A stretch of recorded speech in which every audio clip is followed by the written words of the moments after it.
Welcome to another episode of Two Ales and Hockey Tales with Wally. And today I am so excited to have on a 27-year-old from Saskatoon, Saskatchewan, Canada. His hockey journey has taken him to Canada, the USA, Norway, Germany, Slovakia, France, and now to England and the Chocolatey Manchester Storm. His muck running started young with his hometown Saskatoon Maniacs, Generals, Screaming Eagles, and Blazers. He then let the junior hockey world know what's up with the Kindersley Clippers putting up ridiculous numbers. One season, he played 41 games played, a 206 goals against average, and a 942 save percentage, earning his way onto Team Canada West and to the University of Nebraska Omaha, and earned the starting job all 4 years. He then dipped his toes into pro hockey in the coast before spreading his hockey wings and headed for Mangelrud, Norway. He then did decide to show the coast what's up with the Wichita Thunder, putting up a 923 save percentage and being named to the all-rookie team. He then headed back overseas and joined a few shed guys on the dumpster fire that was the Selb Wolves. He then showed Slovakia what's up, putting up a 925 save percentage in 25 games played with Baskak Bystrica. He then kept traveling the world, mucking it up in League Magnus with Nice, but he is now set to run amok with a bunch of shed guys and start a storm of chocolate in Manchester, England. Welcome to the back deck, Evan Weninger. Appreciate it. Thanks for having me on. Hey, thanks for coming on, man. I reached out to the goalie last season. Crickets. Can't win championships that way, you know? No, yeah, you gotta be able to kind of show your colors to the fans and Right? to Get all the involved, people right? out there who don't know. Yeah. So I get into how we know each other. Nice to meet you. You as well. Yeah, welcome to the Manchester Storm. So I'm this weird guy that's over in Kincardine, Canada. I don't know if you've heard about it. I just talk to you Yeah, guys, usually in my shed, and then the shed family throws chocolate if you guys earn it. So if you guys win at home, there'll be a storm of chocolate, perfect. right? It's so ridiculous, it makes sense. So, Things add what up a little does bit. the new starting goalie of the Manchester Storm like?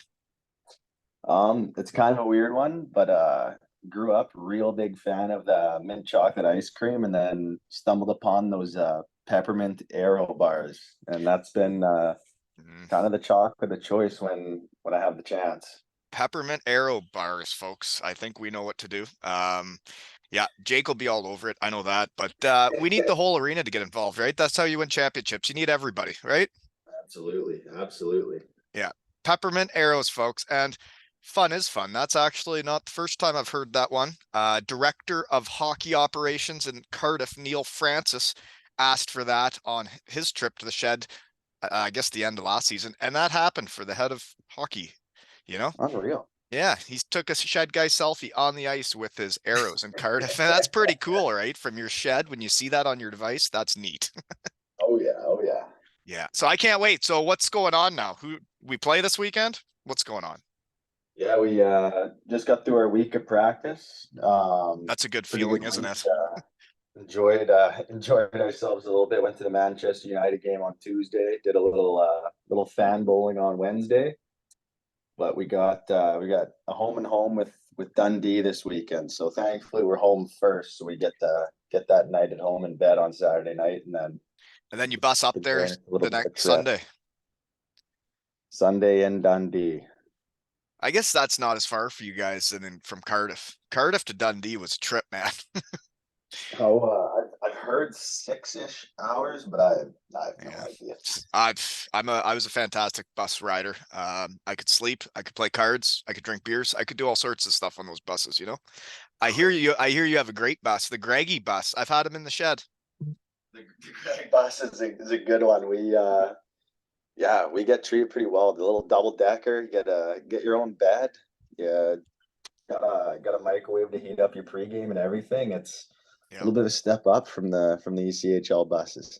Yeah, so you were in Wichita. Where is that like a sleeper bus? I remember when I played in Daytona Beach, Ohio for the Bombers of Ohio, we had a sleeper bus and there was literally nowhere to hang out. Once you got on the bus, you laid in your bed and that was that. See you in the next town. We uh we had a few in Wichita. The one that we had most of the time had three levels of bunks.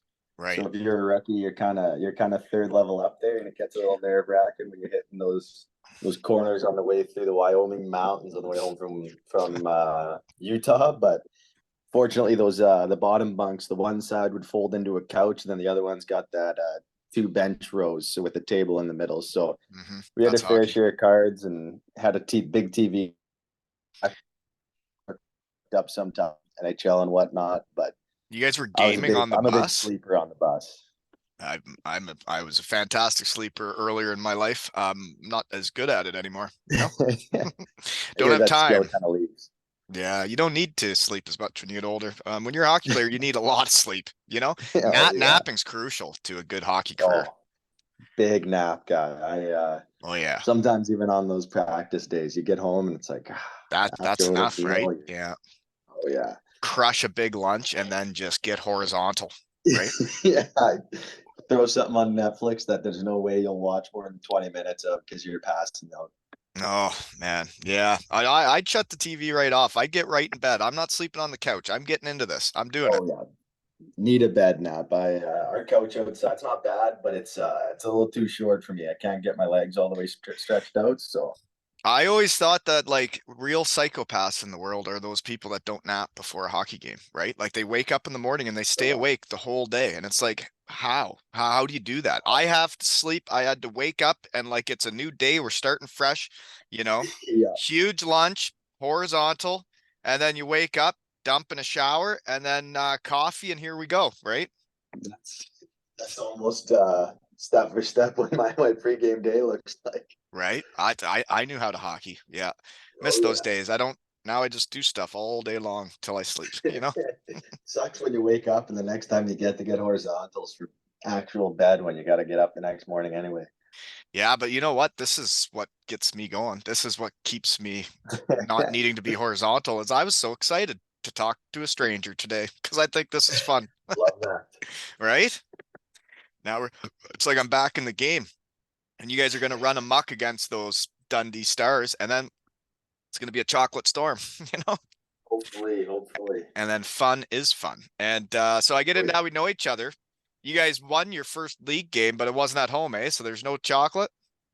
No, yeah, we had the Challenge Cup game on Saturday. Tough start, 3 minutes in, down 3-0, couple breakaways, but we went into Nottingham, played in one of those mucking up road games, just simple hockey, getting pucks out, getting pucks in, and came out of there with a nice win, kind of That's starting a off big the ice regular surface, season eh? right. Huge. Huge. Huge. Yeah, like when you're talking about just chipping it out and chipping it in, it's like at that arena, man, I don't need to be chipping anything. I don't want to chase anything there. It's too too Yeah, no far. kidding. Just pass it to me, you know? Yeah, it's thankfully as the goalie, not a lot of skating on that one. Right. Yeah, no, that's I knew it was near the end of my career when they started making me play on rinks like that, you know? So you did go to bowling night, eh? I saw Jake was running amok with Moose, Critch, and Martin, and Oh yeah. that guy came in on the shed last week, and then scored both games last weekend. You know, shed boost. Oh yeah. Yeah, he's got that sneaky little release. It's kind of hard to read. He doesn't always shoot it super hard, but all of a sudden the puck kind of gets to you. And you're like, damn, that was not what I expected at all. But Right. works. Yeah. Yeah. No, I think it's neat now that like this gives me people to like follow and cheer for, and then when I see guys like that score in the next couple games, it's like that's neat, you know. Hell yeah. And then Harala, I saw a picture of him with Jake, and I didn't know which one was like the kid because they look like the same age. He's yeah, he's like we have Connor Lee, a little 16-year-old, and you put him next to Centurion, you're like, which one's 16? Which one's 20? Can't really tell. Yeah, he young looking. You know, he's gonna be one of those guys that when he gets to my age, he's still gonna look like he's 20. You know, Honestly. it's not No, fair. those Finnish guys though, they with the saunas, the ice baths, all that stuff, they seem to just kind of have that take care of yourself gene. And But they it's also only, get after it. I saw oh you yeah, played with some Finns. Finns can get after it. cool. Yeah, I was there. I had no only one other Canadian on my team last year, so I hung out with a lot of the Finns because most of those guys are my age, and yeah, they like to have some fun. Well, I mean, since it was just bowling night, I would say it's appropriate to tell this story. Was the one Finn I played with. We went bowling, and we were getting after it. There's no doubt about that. But he decided to bowl naked. Um, so there were like there were other people at the bowling alley than just us. So it didn't go over that well. Can't But imagine. he could really get after it, you could say, because he did bowl naked. I saw it. I mean, not a lot to do up there in the winter. I can't imagine. It gets pretty dark a lot of the time. So Right. when you don't And have then you much get to do, kind saunas of, going, and yeah. yeah, makes it easy to work off that hangover the next morning. So it's Yeah. just a vicious cycle up there. But yeah, Santeri didn't look like one of those guys that really is gonna just get totally twisted up, right? Maybe it's because he looked like he was 15 and maybe didn't look old enough to drink to me. Yeah. Yeah, no, He's he's a been player pretty. though, eh? Oh, he's talking. I was talking about Marty's shot. That Santerre, the first captain's practice, he comes down. He can't be more than 5'7" and rips the puck. Like first shot, palm of the hand, just like whole hand goes numb. I was like, fuck, this guy. You I know, like he can that. shoot. He can shoot. Yeah, that sound I mean, I was like 5'7" on a good day, and I like to shoot the puck too. So I do have a soft spot for that Santeri, you know, and he's a shed guy. Absolutely.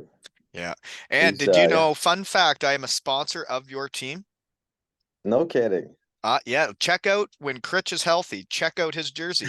Bet you'll see a logo on there that'll make you laugh. I think he mentioned something about that at the in one of those exhibit preseason games there, but I wasn't too sure where he didn't point out the advertisement there, but I'll have to take a look next time. You'll giggle. You'll giggle to yourself and think that's hockey, you know? Love to hear it. So I had like 6 people buy hockey jerseys from me. Thanks, Shed Family. So now the fun is that I'll get to see those jerseys in hockey arenas and see pictures of that, which will make my heart want to explode. And also with those proceeds, I did just pay my first down payment to the Manchester Storm, right? So fun is fun, Unreal. What goes around comes around, eh? right? Fun's everywhere. You just got to find it. Absolutely. So what do you think so far, Manchester? You liking it? Yeah, I love it here. It hasn't quite got too rainy yet. It's been pretty nice. Haven't really had to trudge through those downpours to get to the rink too much, but it's uh it's an awesome city. And like I said, went to that Manchester United game, and that was a whole different experience from what I was used to, and hadn't really been through that European, yeah, English soccer kind of stuff. So it was cool there. But the city, yeah, city's It's probably awesome, easy to get around. From Saskatoon, Saskatchewan. You probably haven't got to go to that many cool things growing up, right? Like I know I'm from Elmira, Ontario, and like when you get to travel and like you get to Cardiff and there's so much stuff to do, you're like, whoa. You don't know what to do next. Like, Yeah. I Well, mean, we first got you the got to take rough a nap and parters, then but we'll figure it out, right? yeah, exactly. Yeah. But It's yeah, been getting it's to been an see that awesome stuff's cool. experience so far. I'm excited for the year. So Ginner's being okay with you. He's not being like a bully and trying to tell you how to goalie since he was a goalie. No, I think well, I played my last year in Wichita there. It was that COVID season, and he was playing for Kansas City. So Okay. we had our fair share of battles since we probably played them 16 times that year. There's And always a connection, so that's how he knew you could goalie was because he played against you. yeah, when he's beating us 1-0 or we're beating them 3-1 kind of thing, he's seeing going, okay, well you can stop the puck, and Well, guess he liked my style of play enough. it's the same as for players to coach too, as I ended up in Cardiff because I played against Andrew Lord in Germany, you know? Oh, unreal. Yeah. And he was tried to be a bully out there, and I didn't take none of that shit, you know? Yeah, that I had him for a few days in Greenville before getting cut and going to Oh, Wichita jeepers. anyway. But What a guy, eh? Really? So yeah, I speaking of that, man, I just had to do that. Like, so I'm coaching under 13 boys this year and just went through tryouts. And I tell you, it was one of the worst weeks of my life. Like having to cut like my friends, but like my son's friends and like yeah, families that I've become really close with. And then you see the oh tryout and you're like, well, I can't be like these other people and pick my best friends and pick our best yeah, friends. And it's like I have to pick who earned it. And doing that was heartbreaking shit, man. I felt sick to my oh yeah. stomach all week. It's I couldn't imagine. Like I remember those days as a kid when you get cut from those under 13, under 15 teams. You're Oh, like you hate the coach for a few years, and then you kind of understand oh, as you grow up. You're like, all right, maybe yeah, it wasn't as good or whatever. But for yeah, man. It that was, season, it's like I'll show him. well, not, I've had some of all that go on. Our last cut, I still want him around. Like I want him around the Yeah, team part of it. So we're APing him and he's going to get to come to every practice. But I said to him, like, every practice, show me we're wrong. Like, show us we're idiots. That's all you can do. And I tell you, though, you tell after the last tryout, you tell 14 of them that they made it. And then the smile on their face, the look in their eye, the way they're sitting there waiting to hear. And it's like it should be a memorable moment, but all I could think about was what I had to do to the one. yeah, And then when I had to do that, and then it was like, this is like, this isn't fun at all. I don't, I liked coaching a lot until I had to do that. yeah. That's those are those moments where you're like, oh shit, eh? Well, and like the kid's gonna remember that moment like forever, right? That'll Oh be, yeah, and it's like awesome. yeah. And you hope that those kids use that as like a learning time or an experience to kind of like mature a little, grow up. But you never know. Some of those kids might take it as hate you Wow. forever kind of thing. Yeah, no, and I think that it all worked out. I got her out the other side with all my relationships intact, and Good to hear. nobody's that mad at me. So I think we're good to move on and start trying to win, right? Yeah, as long as the parents kind of are realistic about what their kids' abilities are, it makes life easier. But Right. not all of them are. No, that's true. Yeah. And then the non-hockey people very much are that way. They can be very Oh they yeah. don't see it clearly. No, no, not quite. No. Okay, let's see here. Oh, and I'm having a raffle at aleshockeytales.com. I'm raffling off 5 Ryan O'Reilly signed hockey pucks. And the way I got those was from helping him this summer, working with him on the ice to get better at coaching for my little fellows. Unreal. Yeah. So if you want a Hall of Famer signed puck, um, you know, that's available at aleshockeytales.com. I have them right here in the shed. That's a pretty good. Yeah, not a bad hockey player to have a signed puck from. That's And for it's sure. only £1 a ticket, folks, and there's 5 winners, 5 pucks, right? So get That's pretty involved, good. folks. Yeah, get involved. Anywho, the Selb Wolves, this is how we know each other. So a few of them have been to the shed. Um, fun fact for you was I had on Richard Gelke. He was a puppy when I played with him in Hellbron. And I had him on, and Bryce Reddick was there, had him on, and they were just about to get into the relegation rounds, and they stayed up. And then I got to like FaceTime in the locker room with them and have a pint with them. And Unreal. I was at my year-end minor hockey party with my girls that I coached last year. And then to get to like go in the locker room with a team in Germany and like have a beer with them when they're celebrating Oh staying yeah. up in the second league, it was like, man, I'm part of the game again. This is cool. But you went to that dumpster fire, eh? Yeah, that was yeah, that was an experience. I mean, I loved it there. I loved the guys on the team. I'm still pretty good friends with quite a few of them, but yeah, the whole start of the year and how things went was to So, say less than ideal. well, I mean, you had as many wins as the other goalies that were there all year. Um, but like Lucas Slavatinsky, who I've talked with about coming on here, he's busy coaching kids in Germany and still playing, I think. Yes. Oh, yeah. He is minus 49 on the season that year. Minus 49. I've heard of plus in the 40s, but minus in the 40s, that's hard to come by. It was yeah, And there he's was a a good point player after too. pardon? He's a good player too. So he would have been on the Oh ice the yeah. most. So he's getting scored on the most because your team's that brutal. Well, I don't think he wanted that much responsibility going into that year. I think he wanted to be more of like a leadership role and all that, but he was out there Mucking it pretty up. much every second shift against top lines every time, and you could see the frustration growing. Like it's not a fun life when you're kind of going out there every time and Just getting D zone the smashed. whole game. Yeah. And he's a competitor It was too. I could grind. I could see that wearing on. Oh, for sure, for sure. uh It was wearing on a lot of guys. It got rough for a little bit there. Thankfully, I got a good bounce, and they it was a mutual splitting of ways, despite what they originally had said about it. But I appreciated what they did for me and kind of gave me that first bounce over to get to Europe, and I was able to go to a team that was a little more competitive in Slovakia. But I'll be lying to say if I was sad to be leaving because it was such a good group of guys, and like yeah. we enjoyed ourselves there. We had some fun. Well, and that's good to hear because you have Richard Gelke on your team and that Nick Walters who came on. He was Oh there yeah. too, right? The other Wally.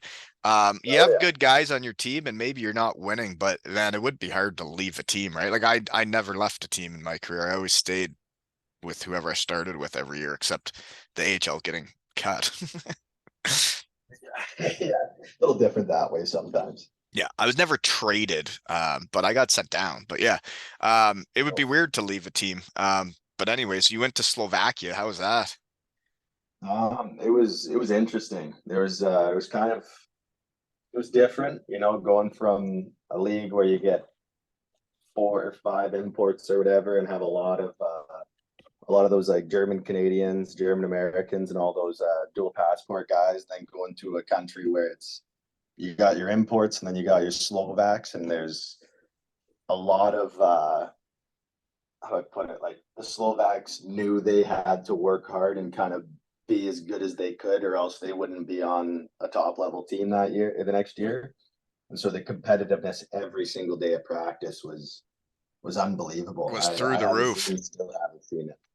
It was, yeah, it was wild. And the style of hockey was more North American, like lots of hitting, lots of pucks on net, going to the net hard. It was a tough league to play in, and I had some success, but I had a lot of fun too. Like we had a good group of guys there. Like our imports were a blast, and our fans were good. We did okay. We ended up losing in the first round of playoffs, but it was Slovakia Well, is an underrated country. Lots of mountains, pretty cool little landscape, and cheap everything. So so you've played in quite a few countries now. Isn't it weird how like every country has a different like hockey culture and different way of playing? Like you can feel it when you're yeah, playing. That's different. oh yeah, it's it's kind of fun. Like it kind of sucks my career as far as like every year new country, new language, new league, new people, but that part of it's been really cool getting to go like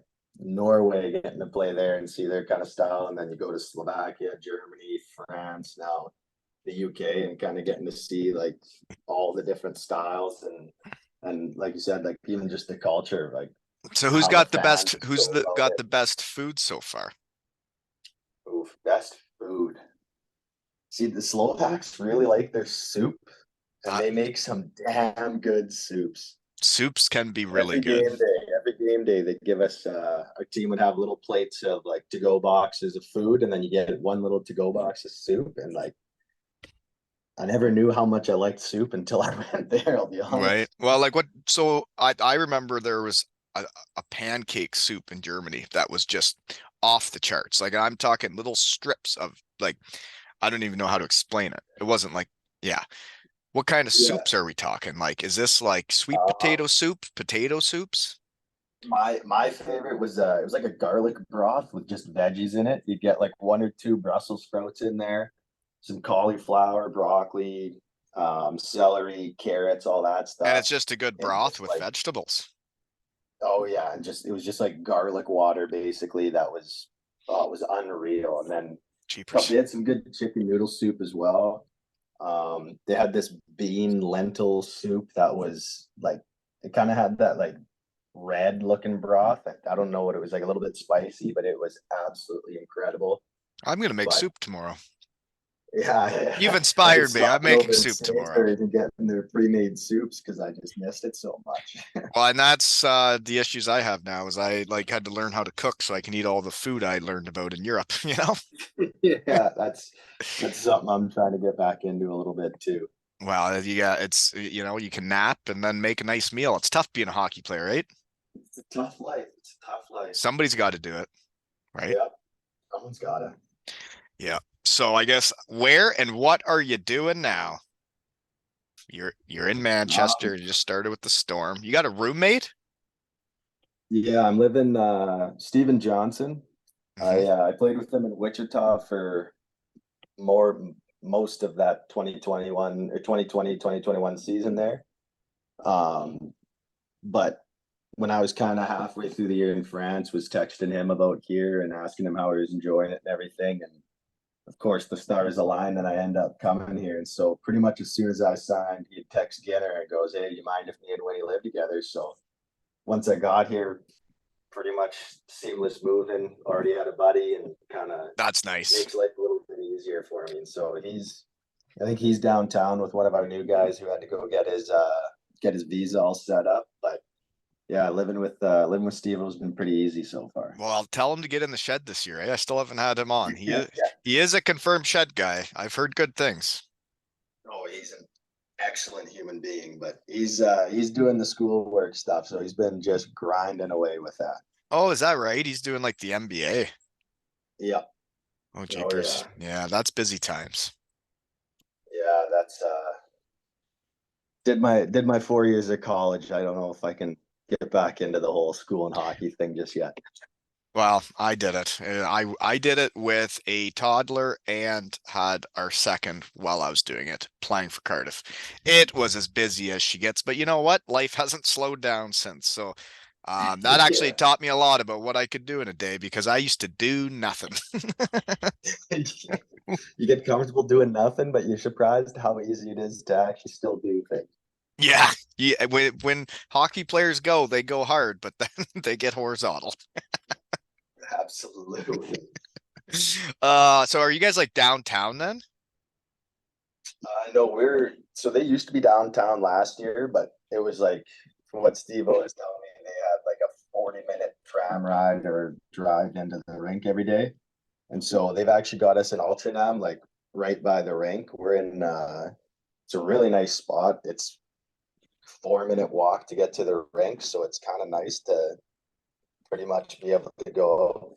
Yeah. Got to go to the rink. We got to be there at 9, and it's 8:45, and you don't have to like worry about traffic, nothing. You're just a You're just couple there. streets away. It's kind of nice. Yeah, for sure. So, poster picks brought to you by Freeman Designs. Lee Freeman, my poster maker guy. He's done like a lot, over 325 of them now, folks. So check him out. He can make posters too, Manchester, if you want him to make programs. Sorry, he does it for Cardiff and Sheffield. So if Manchester needs programs, look up Freeman Designs, right? Absolutely. Anyways, poster pick. I did just post this one. It was you looking in your glove, like at the puck, eh? Goalies always do that. They always look down at their glove, like I Gotta do make got sure it, it's there. right?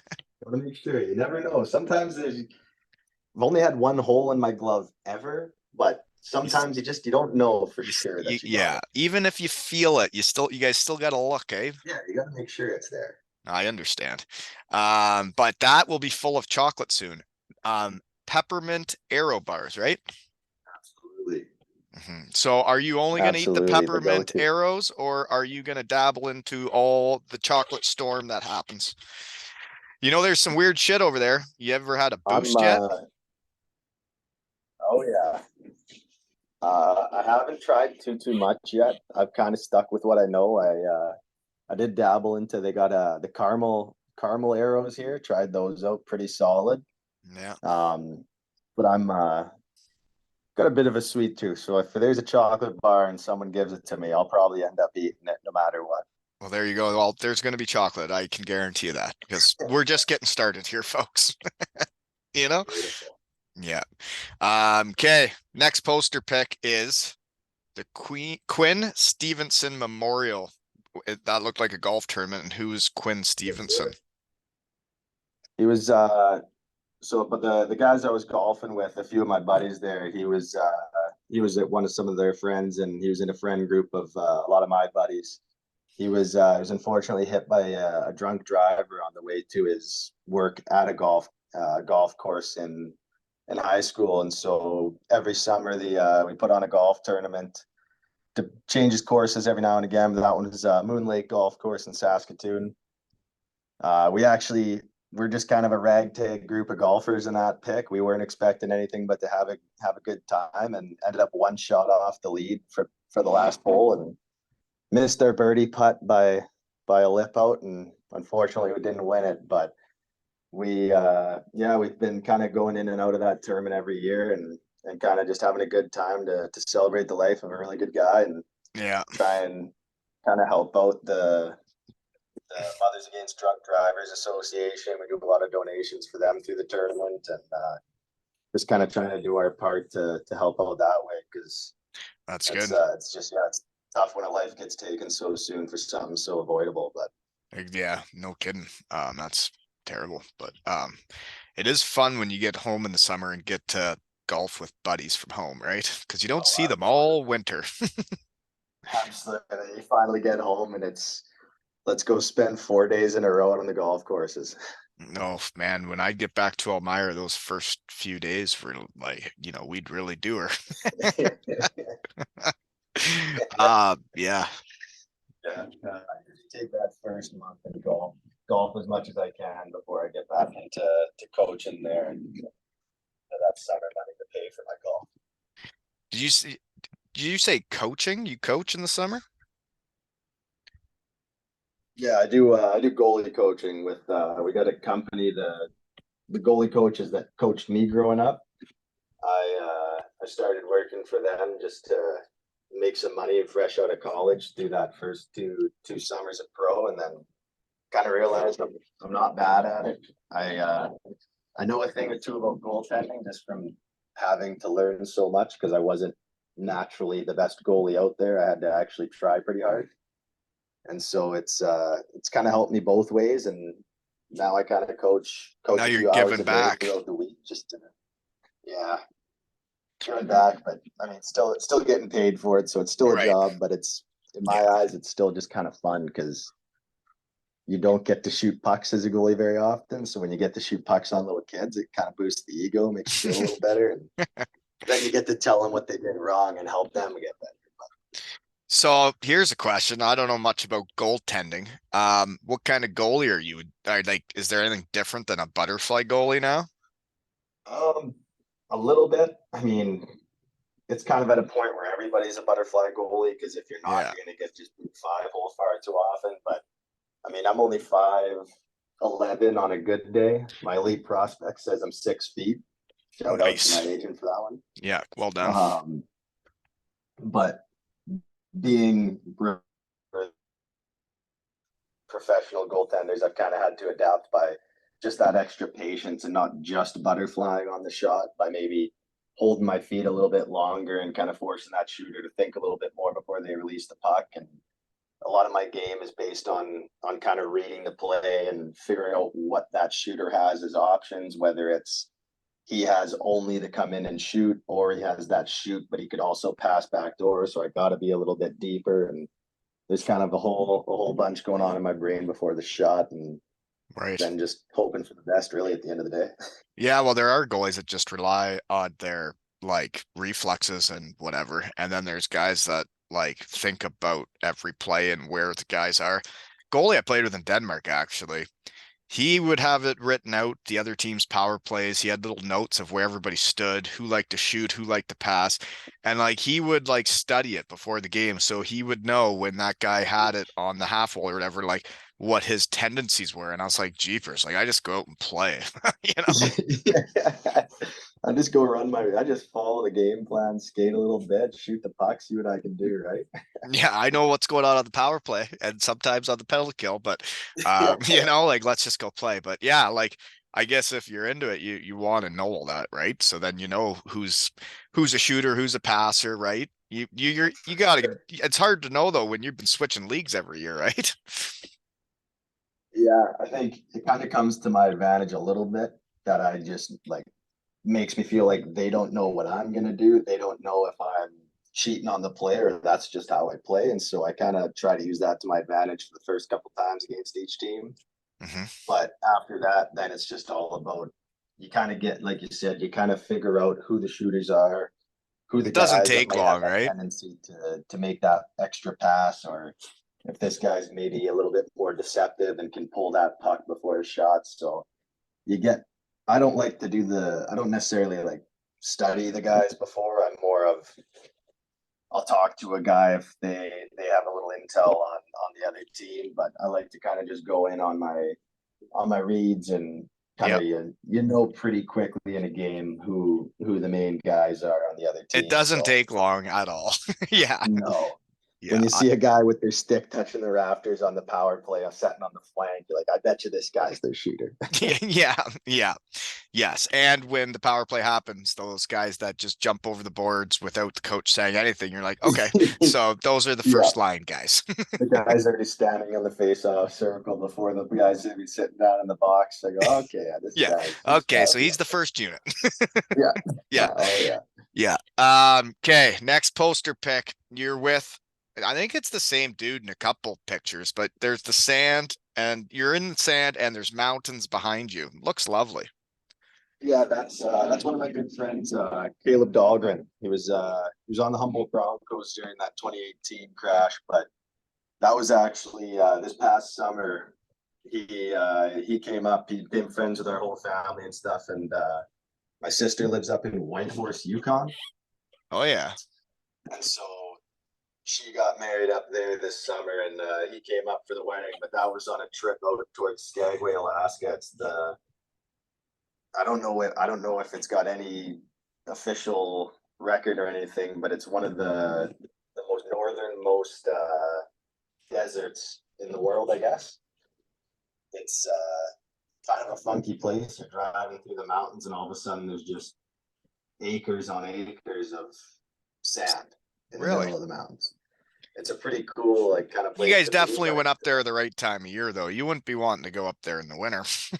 oh hell no. Seeing that my sister was putting in quadruple pane windows and everything in their house before winter's coming in, not my style. No, not my style either. What's Saskatoon like?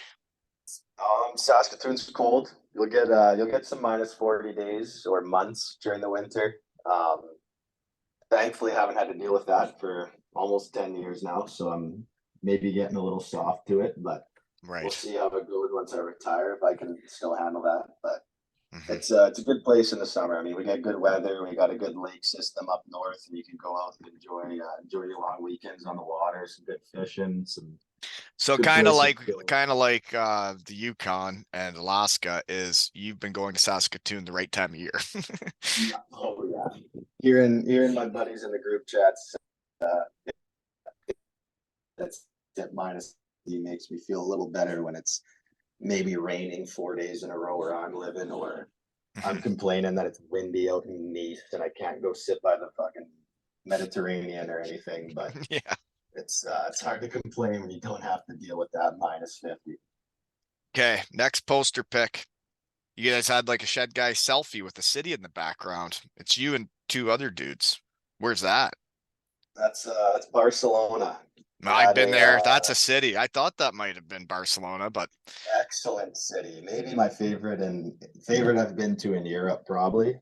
yeah. Um, It's got the beach, it's got the old city, it's got really everything you're looking for, right? Everything and Talk about good food. Oh my God, that they make some good meals down in Spain, I tell Are you. you talking like the tapa stuff?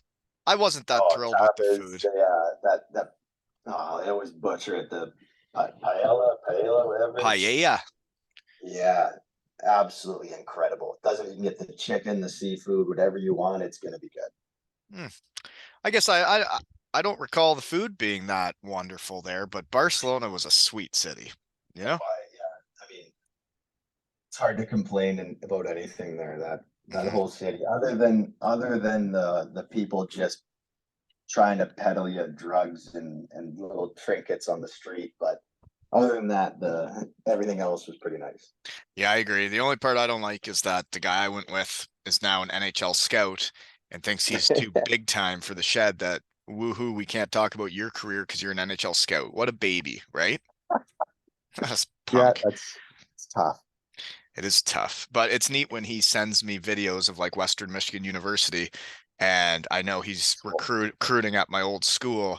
And then I see guys sign with his NHL team, and it's like, that's neat. And that's a small world. You're a Western Michigan guy? I sure am. I'm a Bronco. Yeah. Oh, fuck that place. Oh, it's awesome, isn't it? The best Oh, arena the in college worst. hockey. Got to be the worst rink to be an away team by far. Yeah. Well, the Lawson Lunatics are something else. That my little fun fact, my first loss in college, yeah, first loss in college hockey was in the Lawson Ice Center. Let in 3 goals in the first, got absolutely shredded by the fans and got pulled. Nice. They could be mean. It was The uh, it Lawson was a, it was Lunatics a would have rude chants that awakening were after mean. going Yeah. 4-0. You did jump right Oh, into playing in it your got to a freshman. point where, yeah, it was pretty fortunate. Um, the summer going into it, my confidence. Your internet is struggling. There you are. You're back. Your internet is Yeah, struggling. I didn't even pause it. We're still live. unreal. Yeah, no, it's There's no editing that's team. what you This is get just when getting sent too, by the way. you. Uh, um, yeah, I was fortunate to go in, and even though my summer of training there and our on ice didn't go great for me, even my coach said like I played for Dean Blaze, and after my first game, he was like, I didn't even know if I could play. You didn't impress me during the summer, but I went in, had a 40 save shutout in game one. We that'll do it. beat Vermont in Vermont 3-1 the next game I got to play, and then from then on it was kind of just let me roll. I got to play quite a bit after that. And then, yeah, it was tried bringing in NHL draft picks to kind of take the net from me, and it kind of never worked out for him. And I just kept rolling. So it was That's cool. pretty nice. Goalies, you guys are weird creatures in my eyes. You seem pretty normal for a goalie, but like it is as competitive as the world gets. It's like there's only most of the time two of you, but then like you Yeah. get into the coast and NCAA, and there isn't just two. And like you look at the Oh, coast rosters you were on, there's like 8 guys on the roster, and like only one guy gets to play, right? yeah. It yeah, it gets competitive. I've been fortunate with some goalie partners that have been pretty solid as far as like that friendly competition where obviously we both want to play and we both want to be the guy, but sometimes you kind of understand that business side of things that this guy might play over you and it's not anything personal to you. It's just kind of how things are going. Yeah. And sometimes I'll play over them and they usually understood. Obviously, you get the exceptions of some of those guys that maybe give you a little bit of a hard time and try to play that mental game with you to steal the net from you. But Mhm. you live and you learn and you kind of figure things out how to who you can trust, who you kind of Yeah. just have to pretend's Who's not it? Who's there. a But shed guy and who is in it for the right reasons and who's a teammate yeah, and then who's in it for themselves. absolutely. There that shit goes on. There is definitely guys in pro hockey that are not shed guys. No, there's There's a few of them. Not going to name any names, but there's some guys that have put themselves off my friends list because of just how they treated me as my goalie partner, teammate, and Yeah. you always wonder how that's going to work out for Well, right. It them. is. It seems like things. Where I'm from in Elmira, Ontario, is things always work out in the wash was a saying we always said. It's like whether one guy was going to buy around or a different guy was going to buy around, or when things don't Yep. seem to line up correctly, or we'd just say, "Oh, it'll work itself out in the wash," right? Yeah, that's a similar mentality. We kind of do the old what goes around comes around kind of thing. Yeah, say it So is. It's true though. And it's yeah. nice when Oh things yeah. come back around, right? Oh yeah. Oh yeah. It's nice when you've bought the last 10 beers, but then you go a month without buying a beer and you're like, all right, this is okay. Yeah. So next poster pick. It's you're playing for Manchester. You're in all Vaughan stuff. So you're a Vaughan guy. I know goalies, a lot of them are like right into their equipment. I wasn't a big equipment guy, but I needed a good stick. Oh yeah. Yeah. Been a Vaughn guy most of my career. I switched a little bit of CCM while I was in Bonska there for a little bit. I was in Bryan's for that year in the coast when I was with Wichita, but kind of Vaughn's been that one that always felt most comfortable. The only thing I'm really picky about is my glove. Okay. I've even the one I have now, I hated it all last year, so I used the one I got the year before from my goalie coach. I don't know what he does. He breaks it in for me, and it always feels better than if I tried to do it myself. Right. So Well, it the one makes I'm using perfect now, sense though, because catching the puck is a big deal, right? The goalies that yeah, like it hits their glove and like it comes down or bounces out, and then all of a sudden that you're mucking around the net. Actually catching it's a big deal. yeah, keeping that puck in your glove makes a big difference That's than why you just look at it, dropping. right? Yeah, got to make sure it's still there. Right. Makes sense. And then your helmet looked pretty much just bare bones. It was just like white. Yeah, I'm working things out with the guy that I did my home helmet with in Zelb. He does the vinyl wrap, so I'm trying to figure out what I want to do there. I've got two helmets right now, so that when I do send the one away to get wrapped up, I still kind of have the same one that I've been using in the past. Yeah, I just haven't really nailed down the design and haven't really figured it out yet. But Yeah. hopefully by the end of November, I'll have that all settled out and looking good. I agree. I think like when you run amok this weekend and chocolate is coming out of every orifice of the arena, and then you're gonna be like, geez, that'd be pretty neat to put like a chocolate storm on my helmet. And then I'd be like, oh wow, that's cool. Just Yeah, kidding. I was just thinking out loud. I was just thinking out loud, you know. yeah, yeah. Do what you want, it's your We'll helmet. see. We'll see. I'm open to ideas from anyone.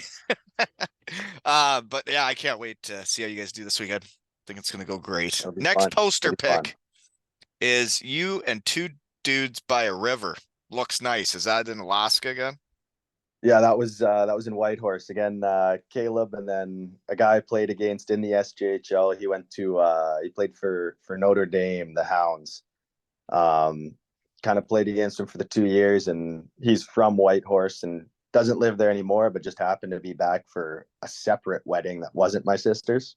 Hmm. And so he took us around, showed us a little bit of the sights to see in Whitehorse, which, to be honest, there's not a whole lot, but that little place right there is it's called Miles Canyon, and it's a cool place. You're kind of up on the rocks, overlooking some cool rapids, a nice little part of the river. It's a pretty nice spot, and it's kind of a yeah, it was just a good part of the summer. Well, it made your poster. Must mean a lot. And then the golf, you're in a fivesome. I've played in a fivesome before. Actually, when you talk about that golf tournament, you almost won. The last tournament and like the only time I golfed this year was with a bunch of shed guys, but we played as a fivesome and we were all such bad golfers that no when we won the tournament, they thought it was so funny they didn't even care because bad golfers won, but we became a team that day, you know? Everybody was Oh stepping yeah, up when it was time, you know? 15-foot putt, 20-foot putt, every time somebody made it. It was everyone's done. wild. Chest Oh bumps, yeah, you know, it was crazy. those are the best. That was actually just a a group of us. We were just out in Fernie, but that picture was in Sparwood, BC. Just a little bit fun fact: biggest truck in the world. Don't think so anymore, but they still claim it. Um, Biggest but truck? yeah, it's just a big green dump truck. I don't think it's the biggest anymore, but they still got the sign that says world's largest truck. And I mean, it's big, but I'm sure there's a couple out there that are a little bit bigger nowadays with how long that thing's been sitting there. But I do yeah, love we fun facts though. They're my yeah, favorite. Did I bring up your other poster pick, which is you're doing a stick salute? That's after your first win in Nottingham, isn't it? that was if that's the one where I'm wearing a red or the black jerseys. I think that was my first pro game for the Florida Everblades. Oh, the Florida Yeah, Everblades. Okay. Was that in Florida? That didn't look like that arena. yeah, that was in Florida. It was after my senior year. I signed there for the old ATO and getting the 2 weeks of per diem and hanging out in Estero there. Did you hit the Um, Lonnie Kai? no, not on that trip, but we did do our spring break in Fort Myers every year of college, except for that one. So Shut up. it was kind of funny to be going on that same flight from Omaha to Fort Myers, but this time with a hockey bag. Oh, Um, yeah. it What a was spot yeah. that is, eh? Oh, it's no wonder they're always so good. How do you not want to play there? No kidding. It's Oh, crazy. When you think of like places to start hockey teams, it's like find a great city and yep, then do it there and you're going to be good. absolutely. It was like, fuck, I mean, I was only there for 2 weeks, but it was that first 2 weeks. I'm like, yeah, I could probably do a couple seasons of the ECHL. I don't think I'd hate it. And you end up in Wichita, and there's not as much to do in Wichita as Fort Mm. Myers. Dayton, Ohio is a tough place to be, but we had more fun once we figured out where the university was and stuff. Yeah, Uh, that helps. but just because I know you want to know, fun fact is my history with Estero, Florida, and the Everblades is I became a NARCH champion, a roller hockey champion, North No way. American roller hockey Oh yeah, champion in that arena, with my Western Michigan buddies and then some of their buddies from Brantford, Ontario. We unreal. became champions there. And then I played with the Daytona Beach Bombers, the ragtag bunch, the underdogs, against the Everblades in the semifinals of the coast. And we won game 7 in Florida and got Oh, absolutely ruined. oh yeah. You have to if you're out there. Is that what you guys go to the Lonnie Kai for that one? Oh, we did for a luncheon, one of the days off. But after we won game 7, there was some bar by the arena. Both teams were there. It was such a good Yeah, series that everybody was hanging out, having for beers, sure. chatting about the series, and it was so hockey. And then it ended up turning into me and about 3 other guys from my team ended up at the Everblades party, with at their Unreal. apartments, and the Unreal. referees. Oh, I don't know It if was I as could party hockey with as it gets those that night. referees. Oh, big time, big time. Yeah. But That was that's great. my Those are the history ones with, there. Yeah. But we stayed at the Lonnie Kai. That was our hotel for roller oh hockey. my And God. we went back with the That's trophy. that's yeah, we stayed. One of my roommates in college, his parents had a place there, and more or less they had a what we called a yacht, they called a boat on the end of Fort Myers Beach. And so we are about a 15-minute walk from the Lonnie Kai, and we made our way down there a couple times that week, or every week that we went down there. But what It's a a spot. place. Yeah, it's it's not fancy. It's the right No, location and people muck it up there.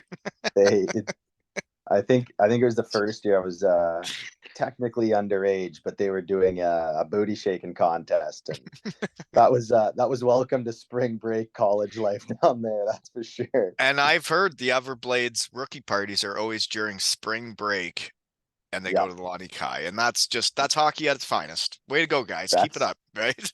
they like, well, I played against Cam Johnson, who's been their goalie the last couple of years, and I've kind of followed along with him on Instagram and kind of connected up with him. And I loved last year he put Lonnie Kai forever on the back of his helmet because they got a little bit washed up from that hurricane. But Right. Got to give the shout outs to those kind of places when they hold near and dear to your heart for a guy like him. And I saw they took the trophy back there and had their Oh yeah, shindig there. And it's like when we won that roller hockey championship, we were at Western Michigan and we were really struggling. Like our Western Michigan team was not doing well. And there were guys that we went with that their ice hockey careers were really not going well in college. And then they got to go and we all won something together. We never did on the yeah. ice, but we did in roller, and I tell you, the boys really let their hair down, and the Lonnie Kai let us run a muck when we came back with that trophy. We had rules and guidelines the first few nights when we were there, but then when Yeah, you go back to that hotel with a trophy, they let you do all out the whatever. window. Those rules don't apply when you come on there with a trophy. I'll tell you They totally get what trophies are about, and it's that. something. So The you hell of a went fun. to Florida for 2 weeks and you won your first game you played, eh? And it looked like you made some stops by the stat line. Yeah, it was. I mean, I was fortunate that they just happened to be. I think they won the league, like best team in the league for regular season. But it was cool. The coach let me be a part of it and get to play for their 50th win. Um, Critch was on Jacksonville that game on the other team, so it's always fun to know that get your first win against now your captain, which was kind of fun. But And yeah, it and was and I'm the sponsor, right? It's a small world, oh, small world. right? And it was yeah, pretty good experience. And then I got to go back. I went back to Omaha for one day, and then the next day flew out to Charleston to go back up for their playoff run, which was unfortunately cut a little short. But it was a treat to get to go out and spend a little time out there for. That's not a bad place either, is it? No, that's not quite like Fort Myers, but being a part of that end of the season run and the couple days after uh was a nice 2 weeks that year. The end of season benders, I think you could call them, can be as fun as it gets for a couple Oh days yeah, there when it has been so stressful, it has been so on edge and yeah, stressful. And then when it all comes to an end, whether you won or lost, winning is the opposite of losing. But when it's over, the boys can really, really do it for a day or two, right? finally like that stress of like Everything. I don't got to worry about a game coming up. Don't I have to don't worry got about being practice. on time tomorrow. Like, Yeah. sleep in. Oh, that is there's not a lot of feelings like it. Whether, Hmm. like you said, whether you win or lose, obviously when you win, it's even better. But when you lose and it's been a team, I mean, I was only there for 2 weeks, but to kind of be a oh fuck's sakes, to What kind of up? be a part of my low power thing came on or 20% thing came up and paused it Oh, up. But we only got 20% left. Better keep working hard. oh, plenty of battery there. But yeah, like you said, that win or lose, that end of the season feeling where you're like, I'm done. I don't have to worry about it for what 4 or 5 months. Yeah, It's yeah, it's a whole different feeling that it's a some people freeing feeling. never Yeah. get to feel, but it's oh You should like so the Dayton Bombers that went to the finals that year. Never should have been in the finals. Probably shouldn't have been out of the first round, but we went on a heater and we played defense and nobody could score on us. We had a hot goalie. When it was finally over and we lost in the finals to Idaho, um, boy, oh boy, like we were all really proud we had made it that far. It really did oh suck yeah. losing, but boy, oh boy, it was over. You know? Yeah, Yeah. that stress, knowing that you can let those aches and pains just Just, be there and not yeah. have to worry about how bad it's gonna hurt tomorrow on the ice. Yeah. But yeah, you get into those final rounds, man, you can be hurt Oh, and playing. oh, you just like once you get on the ice after that first couple shifts, most of the time that feeling goes away, but Yeah. sometimes you're It's just kind of playing like the through it. start of a season when, especially if you go to Europe and they make you run around and jump and like do all this shit. And then you're going trying to sleep the night 4, and you're like, so I actually have to be able to do all that shit again tomorrow, and I can't even walk. I can't even wipe my ass. And then you wake up the next morning and you're like, there's no way I can do this. And then No. all of a sudden you do it again. And then you get halfway through it and you finally feel good again, Yeah, but then you're then you feel normal.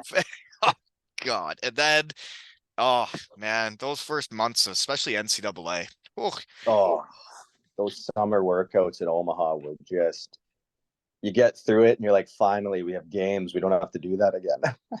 seriously, it's like getting through a week of practice too, though. It's like you just said you got through a Yeah. week of practice. It's like now the fun starts. You get to like play Yeah. games. Yeah. You mean I don't have to go do a spin class today? I just get to go play a game? That's I a just treat. play hockey.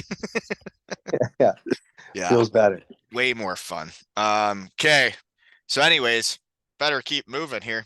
You grew up in Saskatoon, but then you went to Kindersley Clippers and you had wild numbers and you made Team Canada West. So how many schools are sniffing around? Because like from what I've seen is there's not as many scholarships out of Saskatchewan. Not done. Um, I I mean, coming out of that Canada West tournament, I think the only team that really was like, "Hey, we would like you to come," was Sacred Heart. Yeah, And as an 18-year-old, still got 2 years of eligibility left. That kind of was like, no. maybe we'll talk to you if I'm still here as a 20 bomb, but Yeah, we'll keep you on the back burner for a little bit here. yeah, And still, like, yeah, I went back and continued, like you said. Look, my numbers were pretty good, yeah. uh, but didn't really have a whole lot. And then finally, we had because we'd won our division, we had a bye for the first little bit there, and we had a week off. And my coach was like, "Omaha wants you to go on a visit. Like, let's set this up." And I was like, don't really want to go drive to Saskatoon, fly to Omaha, then fly back, and then drive back all in the 4 days we have before our playoffs start. And so I ended up pushing that back till after our playoffs ended, and went on my visit and had about, Dean Blaze told me I had 48 hours to decide. So it was kind of hard to say no when you're watching the rink get built in front of your eyes on your visit. They are fresh off a Frozen Four uh, berth, I guess, and you look at guys like Jake Gensel, and we had Brian Cooper was one, Frederick Olofsson was committed. We had a couple guys that you see and you kind of, you knew it was a pretty good opportunity to go, and they were pretty upfront with me about everything. They told me if I play well, I can end up being the guy, and they lived up to all that. So it was like, it was hard to say no, and that was really my only offer, really going into that summer, and Yeah, wasn't it's really set on interesting, going right? back. Because back if I interview people that are say 40-ish years old now or older, there was a lot of scholarships out of Saskatchewan, out of that league. And Oh yeah, there's like none now. And same with where I played at in Elmira, my hometown. My yeah, team had 8 scholarships to NCAA, and like now they can't get them out of there. yeah. It's getting better in Saskatchewan. Where the problem is, I think, with how many 20-year-olds you can have on the roster, you get a lot of or when I was there, we had a lot of those 20-year-olds that had played in the WHL or And even they're coming 18 back for year their old. swan song. Yeah.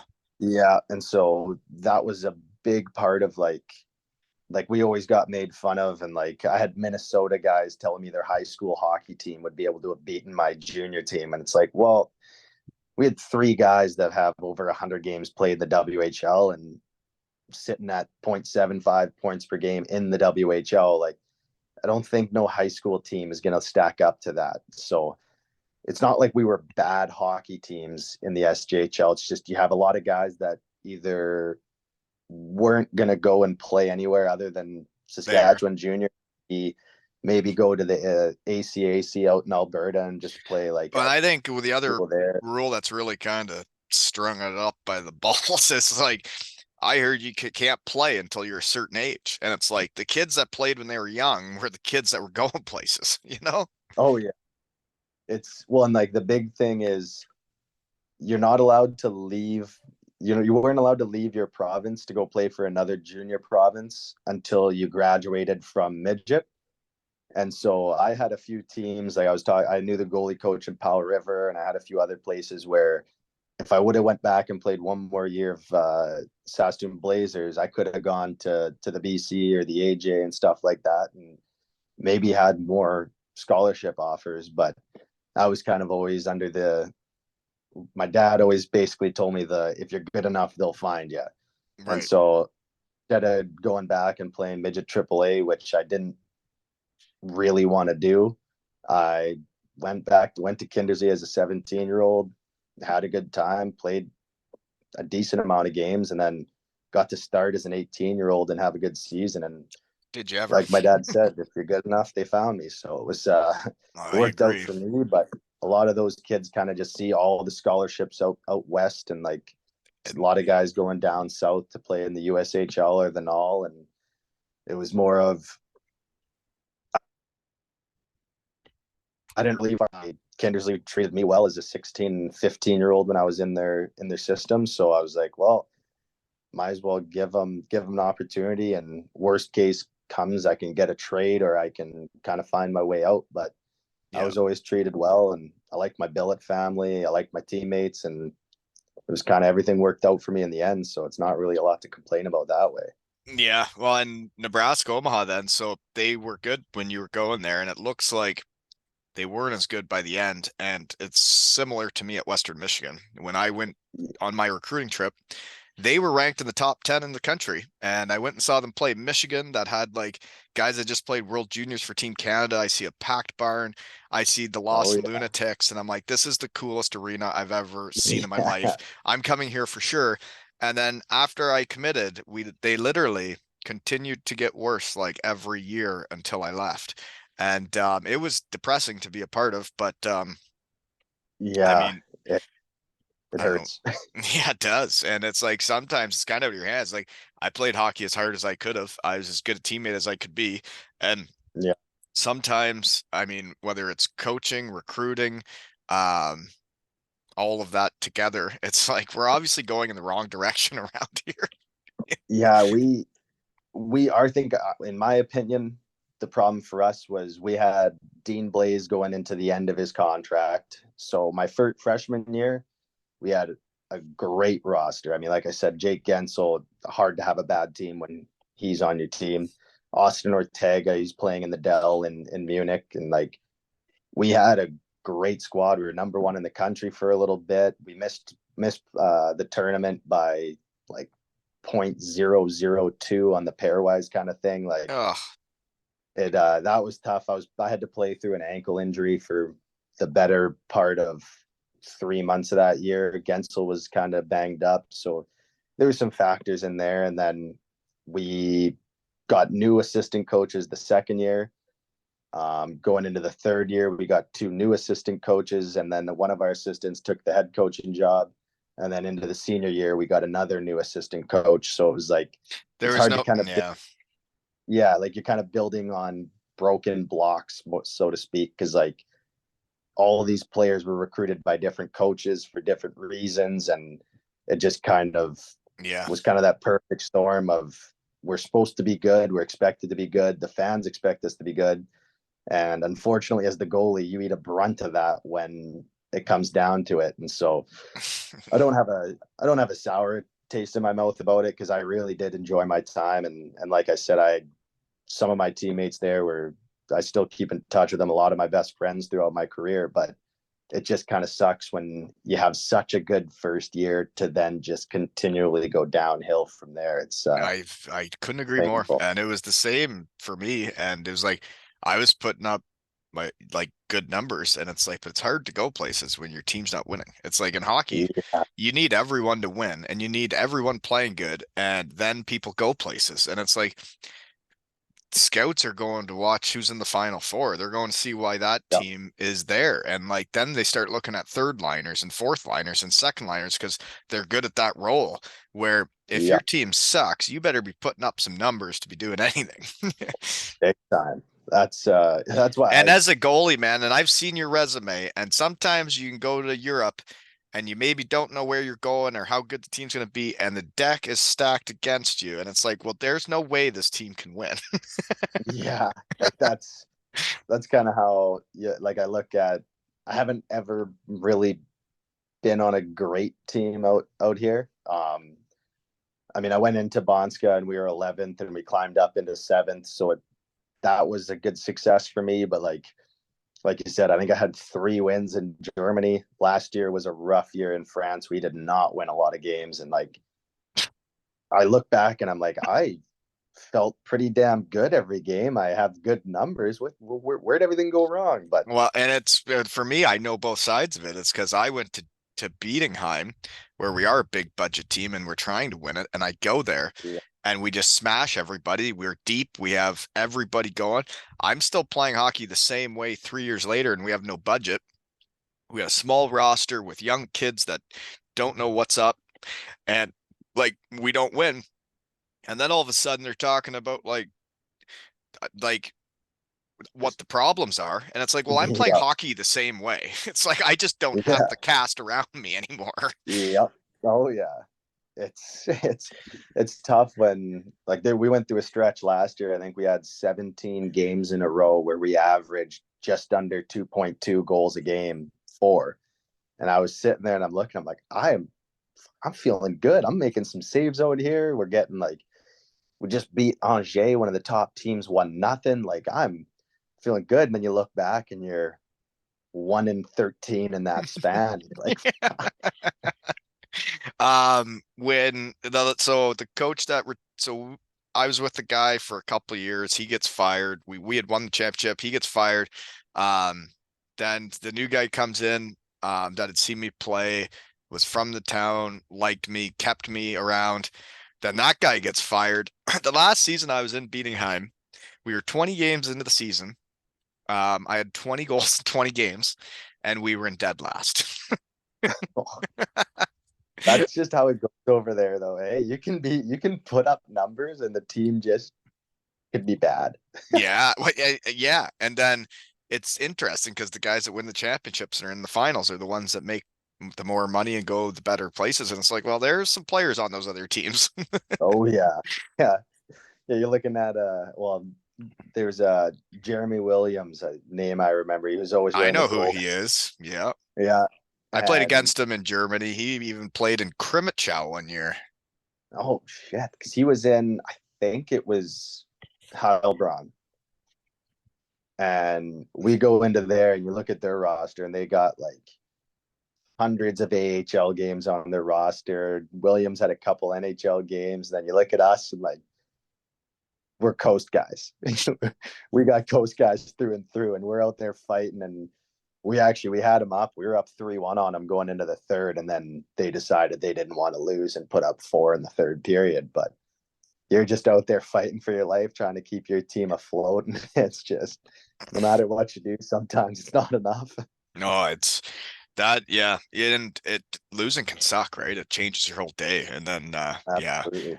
when you're in Germany and you sign up for a team that you know you're going to lose with, and then you start losing, and you're like, I didn't realize how much this was going to all suck. Yeah.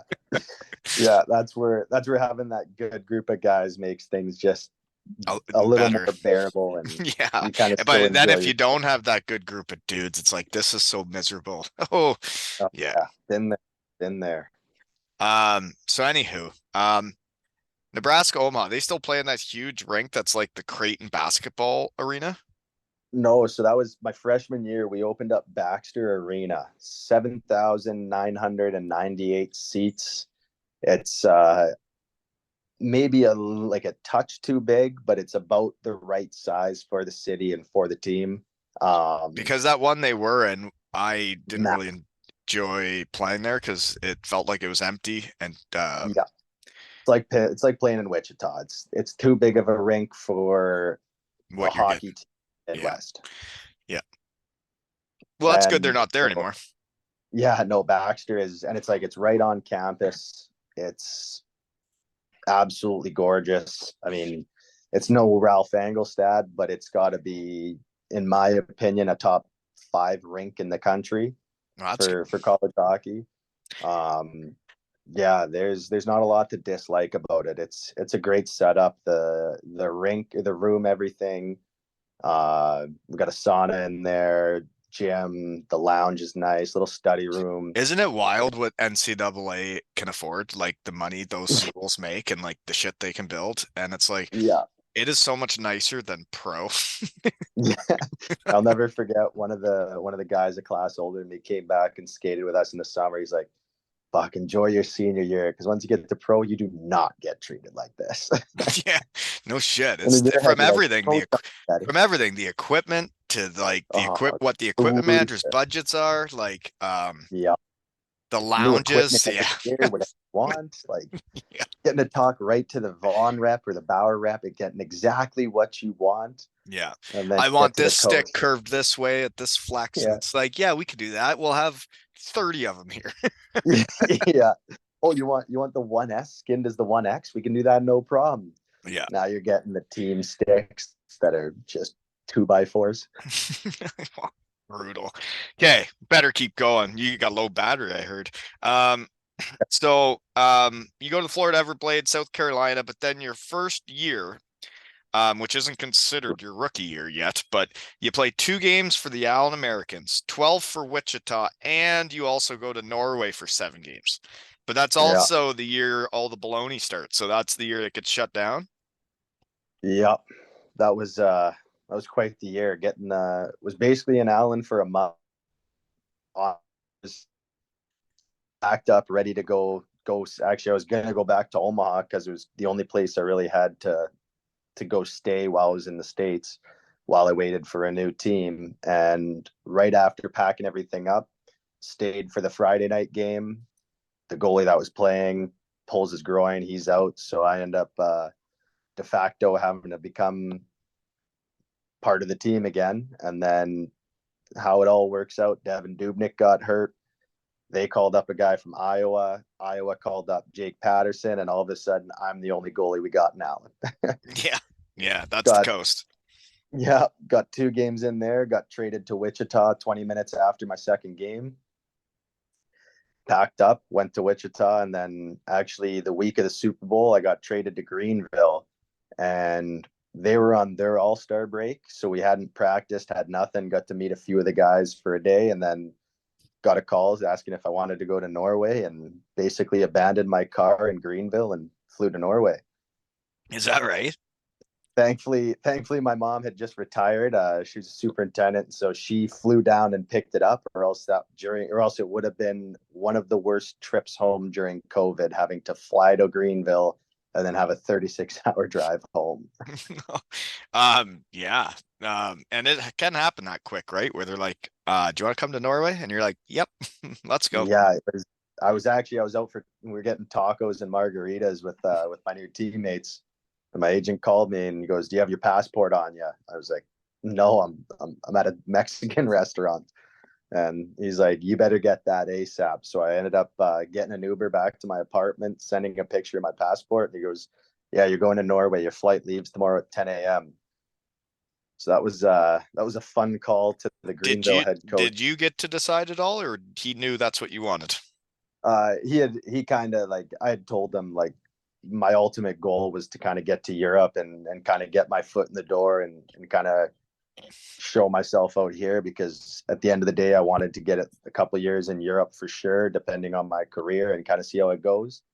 And when he said there was a team in Norway offering me more money than I'm making in the coast, Yeah. it was a pretty easy decision. Like I was all in.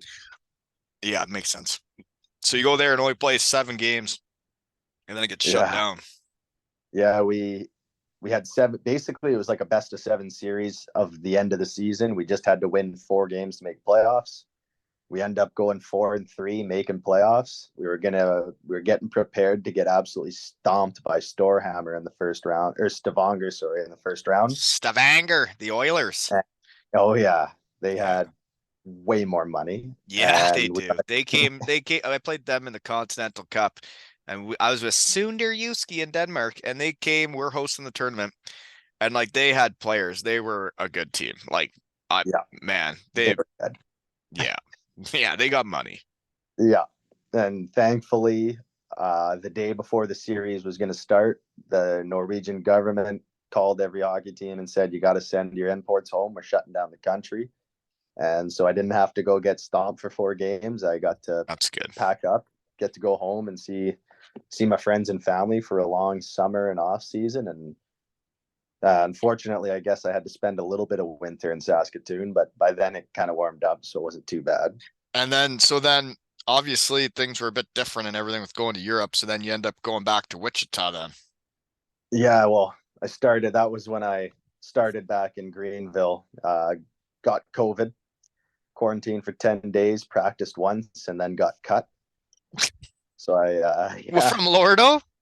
yeah, You got COVID, you were in quarantine for 10 days, then you came out and practiced once and got cut. practiced once. We had enough players for like 2 morning skates. So I did the second morning skate the next day for the exhibition game. Uh, did the video for them. So I videotaped the game up in the press box and then got a call in the morning saying, hey, can you come in at 8 o'clock or 9 o'clock today? Because we had a team event at 10. He goes, hey, can you come in at 9 for a meeting? And I was like, shit. One of these, eh? So I yeah, packed It's a up and then cutthroat sport, I tell you, especially as a yeah, goalie, man. They're like, yeah, you get in the coast in the AHL with goalies, you could be vaulted to the NHL in a few days, or there could be seven more guys show up out of college, and it's like this is yeah, crazy. yeah. We had a couple guys on NHL contracts, so I kind of knew the writing was on the wall, but I didn't think they would just cut me after that. But Right. yeah, so I actually got to spend 16 days in Mississippi at my uncle's house and got to golf quite a bit, which was nice. And then Then you end up going to got Wichita. yeah, got the call from Witchy and they're like, hey, we see you don't have a team. You want to come play? I was all aboard right away. Had a And then you fun you year. That went was there fun. and were on the all rookie team. And that's got to be a good feeling when Lordo was acting like a punk. And but then like that you go there and show everybody what's up and are on the all rookie team. It's like, well, who's your goalie? Haha, right? Yeah, that felt good. I mean, I was It going in to be would. a back, and our starter Mitch Gillum had to get season-ending double hip surgery, Ugh. which was tough because he was one of my best friends on the team, and seeing him go through that was like, oh shit, like Yeah. is this gonna be his end? Thankfully, he's still out here playing in Denmark, so it's nice to see. But it opened the door for me, and I got to play a ton of games through the stretch there. Ended up getting injured myself, but had kind of cemented myself with my numbers and then my wins to be on that all rookie team as a second year rookie, and that basically gave me that opportunity to come over in Europe. And only guy I'm bringing up because the chocolate world, he was part of it. Stefan Fournier came to the shed last year when he was in Cardiff, and he was What a guy! he's yeah, and he was getting crunchies thrown on the ice, and he was earning them. He was mucking it up, and he Oh, was I there could. for a very brief period and got a lot of chocolate thrown. Yeah, that guy. I'll tell you what, it's the kind of guy that you're pretty happy he's on your side of the ice. Yeah, I could see there, that. I wouldn't want to play against him. there was I'll never buy one of my first games back from that injury. We're in Fort Wayne and we're doing the 3 line warm up and nobody's coming in to shoot because they're all standing at the red line because Foreign's trying to fight everybody on Fort Wayne. It was a nice welcome back going, this is what it's like still. Good to see. It is good to see when hockey's still hockey and that stuff still goes Oh on. yeah, I think that stuff's great. It's entertainment. absolutely. It's nice. And even we got a guy here, Lauren Yolette, who was on Kansas City both years I was in Wichita. And every time one of our D men goes back for the puck, you just see him on the absolute horse, and you're just like, heads up, and the crash of the Uh, boards. so then, yeah, you got on the all rookie team, you're Wichita. So then you do decide to go to Selb. So who sent you to Selb? Because that was a dumpster fire. They were brutal. That was just my one agent. He had just said, "Yeah, we got you an opportunity out here. Um, it's And the it is Dell an two. opportunity to get over there. And the Dell 2 is a good league. Yeah, and That's I do have I have a little German heritage. It turns out that I can't get my passport due to some technicalities on the dates that they left Germany in the 1800s, but it was kind of that opportunity where maybe I can get that German passport and Could change your kind of get to life. play there. Yeah. Absolutely. And so that was worth the risk of playing for one of the worst teams in Del 2 history. But they did not get relegated. Good work, Nope. guys. Yeah, I was proud of them. I remember sending in a couple texts to our group chat just telling how pumped I was because it was looking rough there for a bit. I don't know if Right. they won a And game. I'm a big fan too, because I'm a big Yeah. fan of Richard. He was just a young 18-year-old puppy when I played with him. But Oh to yeah. see him become a captain and then you want to see him do well and then you see that team stay up and then I get to have a beer in the room the next year, that's Oh yeah. hockey. Yeah, that's German hockey. They do love their their post game beers in that league. Yeah. Oh, and I excel at those. I'm good at it. Oh, that's a big part of it once you get over here. Yeah, well, you gotta enjoy yourselves. You're not making millions. You're gonna be No. working when hockey's over. You're gonna have a job and Yeah. work hard. When you're Yeah. doing it, you may as well have fun, you know? Absolutely. It's at the end of the day, it's still just a game, and Right. sometimes that game goes wrong, or sometimes that game goes good. Either way, you got to be able to kind of feel good about it at the end of the day. So yeah, and it's like everybody knows when they gave her everything they had, right? And Absolutely. then you can go to sleep and be fine. It's Yeah. like with this hockey stuff going on, minor hockey, and when there'd be nights where I knew what I'd kind of have to do, and it's thinking about it, and it was like, but then when you made all the decisions for the right reasons and for the hockey reasons and for trying to be the best team we can be, it's like, well, then I can sleep tonight, you know? Yep. Oh, absolutely.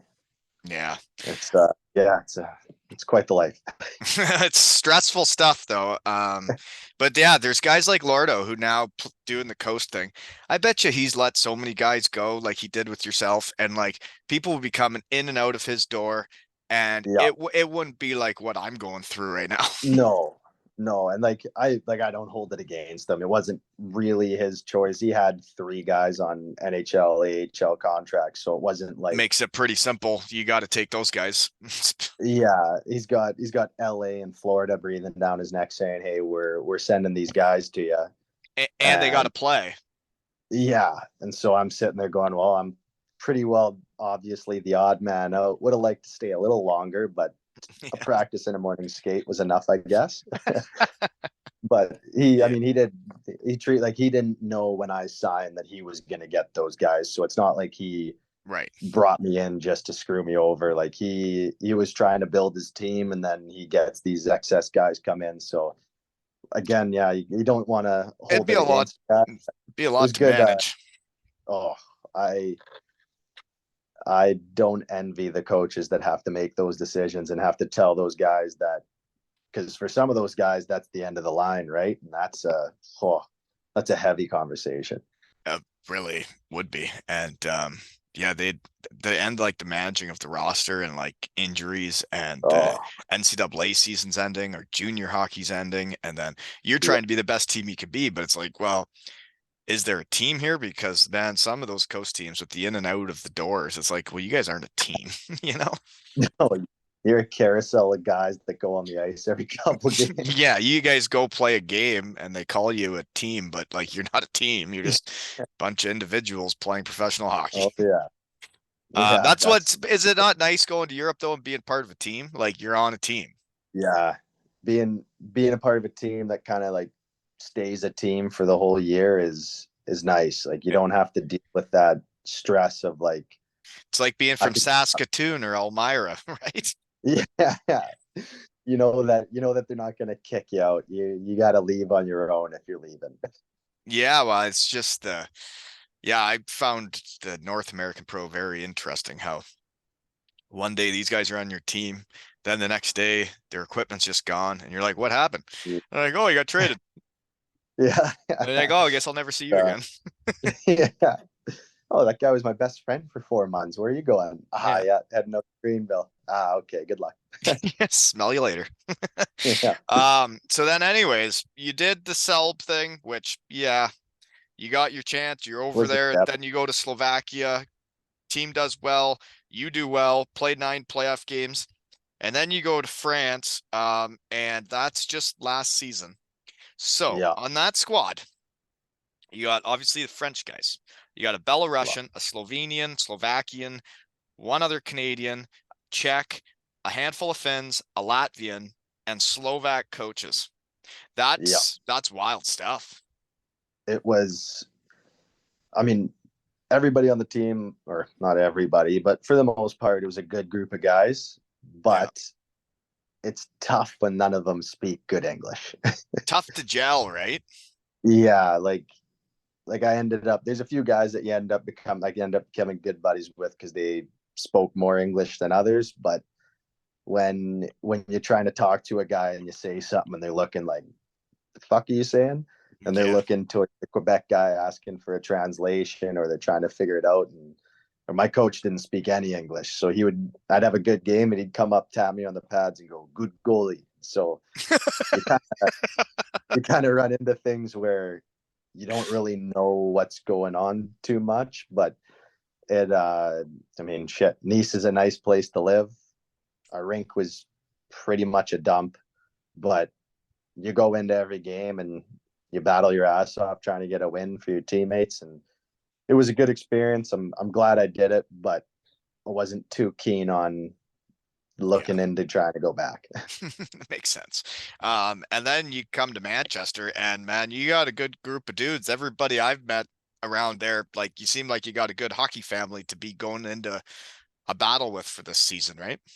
Yeah, this is probably the first year that I've been a part of a team that kind of feels A team. like it did when I was in Wichita that year. I was on the rookie team. Like, I mean, Steve O, and then we got a couple other guys that I knew, like Mikey Coral. I grew up with him in Saskatoon. The Moose. Uh, oh yeah, good Mm, friends with he. Our houses growing up were about 10-minute walk from each other. So serious. yeah, I've known him for a long time. And then Chase Harrison, I grew up. I went to the U17 tryouts with, and actually, I guess I played with him in South Carolina there as well. And so there's some familiar faces for me. And then obviously with Ginner, getting to play against him in Wichita and KC, and just kind of having those little connections was huge. But But also everybody that, similar type character guys. yeah, exactly. You have those guys where not everybody wants to, or not everybody knows they need to put up 40 goals this season. Everybody kind of knows what they have to do for us to win, Hmm. and everybody's kind of committed to that role really, really well. It's so nice to be a part of a team where nobody's kind of delusional about why they're here. Right. Everybody knows why they're here. They know what got them here, and they're willing to do that work day in and day out. That sounds refreshing, and that sounds how teams win. I say it takes everybody to win, but it takes every guy playing what they do and being Yeah, themselves the best that they can be for the team to win. If your third liner thinks he should be on the first line and he's bitching about this and about that, it doesn't work. But if your third liner is like, this is what you want me to do, I will do it to the best of my ability. That's how you win. absolutely.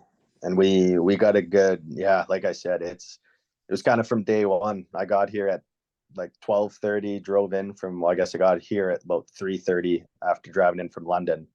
And we go out and have a couple drinks as a team. And by the end of that night, it was like, damn, we got a good group of guys already. Like That's what everybody it just kind of takes. Yeah.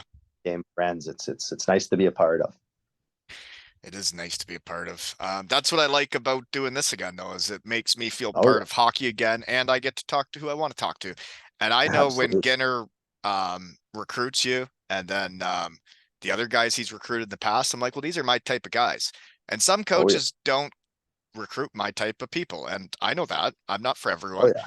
but Manchester is recruiting my type of people, and now I'm a sponsor of the team, and I can't wait to see the chocolate just rain down on you. Like, I hope you I'm wear your helmet after the game because you're gonna get getting smashed with chocolate bars. I might have to go get a Halloween bucket and just skate around trying to catch it.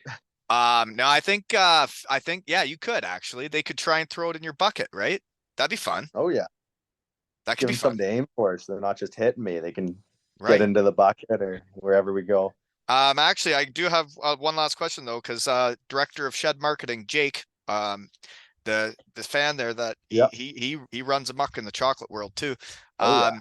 one of his questions was, do you ever get scared um, when people shoot pucks at you as hard as they do?